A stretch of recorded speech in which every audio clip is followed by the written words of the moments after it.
not sure which, filed a rezoning application to rezone roughly 300 acres up at the park, or 75 and 675 the park, into a project that looks like this.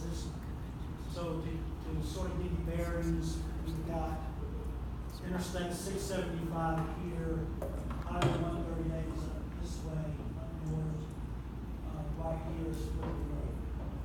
So this property was proposed initially for rezoning the industrial, I believe it was M3, I'm taking it wrong, M2, and it was M2 and multifamily. For purposes of development, it's like this, containing roughly 2 million square feet of warehouse space, roughly 300 units, roughly 600 units actually, multifamily property, and some small other sort of subsidiary uses. During conversations with the developer, and as the developer reached out, doing what developers frequently do is talk to people involved in the decision-making process, this plan materialized. So this plan is a little out of scale. But this portion of this property is roughly this portion that you're seeing. So the plan evolved over time and is turned into this plan. This plan shows single-family residences here, single-family residences here, which before were warehouse space and sort of subsidiary space. Shows mixed-use property here, which would be office, retail, and residential together. Shows an arena, conference center, and subsidiary uses here. And then in this area, there's a section to be reserved for a future mass transit project and hotels and uses such as that. So that, as that project was developed, a proposal was made to the county to contribute to the county the property on which an arena conference center would sit. Roughly this property highlighted in pink, which would be green space, and some future mass transit property for purposes of exactly what it said, for the development of an arena or conference center. You had a proposal several months ago like similar to this. The differences between these two proposals are generally the following. That this proposal, the previous proposal called for the dedication of some $5 million, I think, from District 2's SPLOST allocation for road improvements. This project, this proposed agreement, does not call for any contribution of funds additional. You obviously will have to build the site, build the property. There will obviously be development costs if it proceeds. But there's no obligation up front for any specific amount of money. Additionally, there would be a donation of the property to the county, both the conference center site and those other properties, the green space and the lake properties. And an obligation on the part of the developer to develop the remainder of the property generally in conformance with the site plan with this site, which would again include the regional arena, conference center space, and the associated uses. It is all your obligations under this agreement are as follows. You would accept the donation of the property. You would proceed with, as funds become available to you, you would proceed with the planning, design, construction, and implementation of an arena conference center. You would participate to whatever extent is appropriate in transportation planning and transportation improvements. We don't know what those are yet, what you have as a conceptual site plan. If you choose to relocate or to locate a conference center or to abandon this site and do something different, then the only obligation out of your pocket at this point would be to reimburse the developer for a feasibility study that he is obligated under the agreement to get at his expense. He is ordered, I don't know if the status of his order yet. He has initially contracted with a company called, I don't remember the name of the company, but they are a national company. Sherry's going to give it to you right now. It is a national company engaged in the business of doing these. They're called Convention Sports and Leisure LLC. They're primarily out of Minnesota and Texas.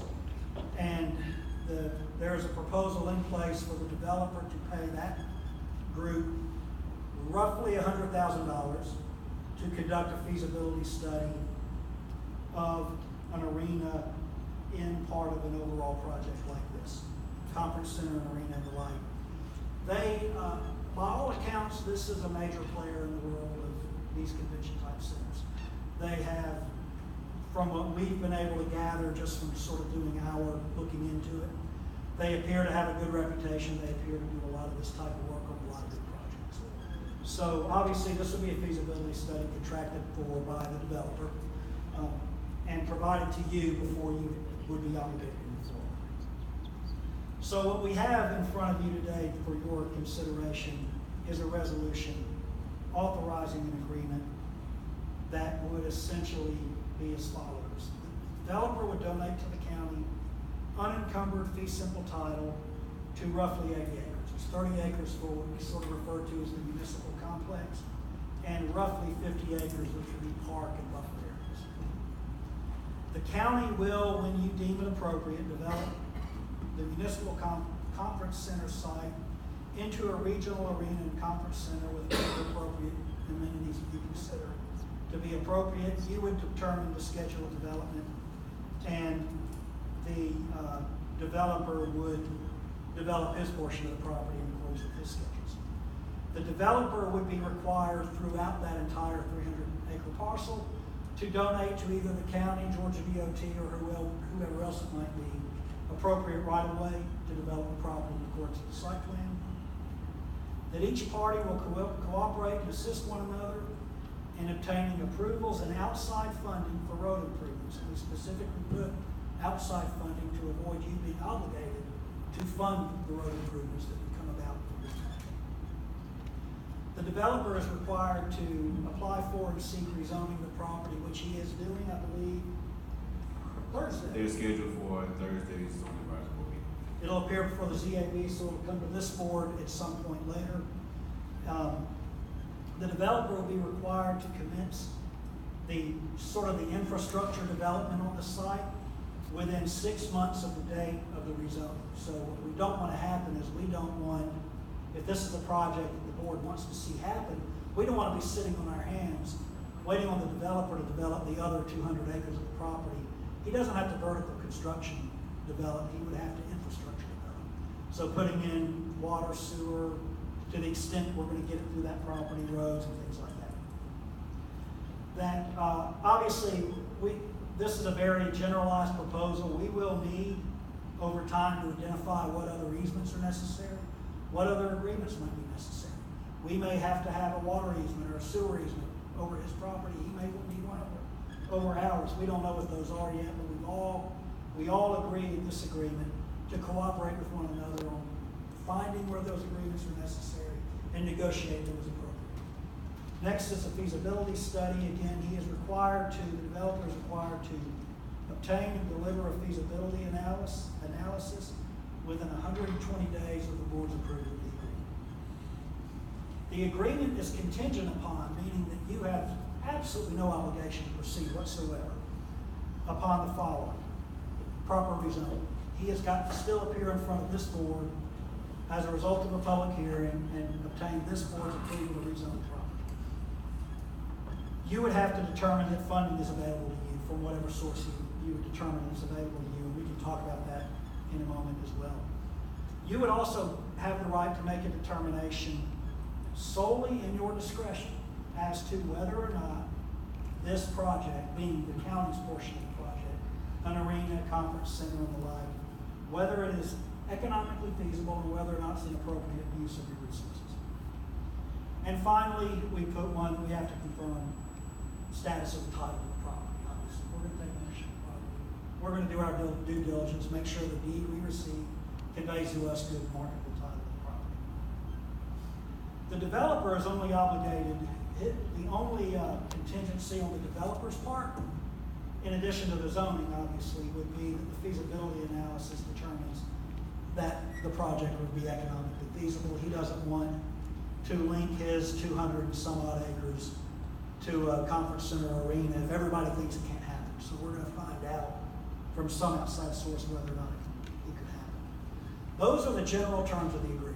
What you are required to do today, if you approve this MOU, is basically you're authorizing us to proceed with looking into this, is really what we're doing. We will get the feasibility study within 4 months. We would review the feasibility study, present it to the board, and you would then take next steps. Along the way, we will also be, if the board approves it, we'll also be looking into financing methods. You know, we've been presenting to you over the past several months a number of different tools, for the lack of a better word, for you to seek financing on various projects. And a project like this is one of those projects that one or more of those tools may be appropriate. The one we're kind of leaning towards, if you had to ask me today which one, assuming the governor signs the act that changed the Governmental Services Authority, I would probably recommend that to be your mechanism right now.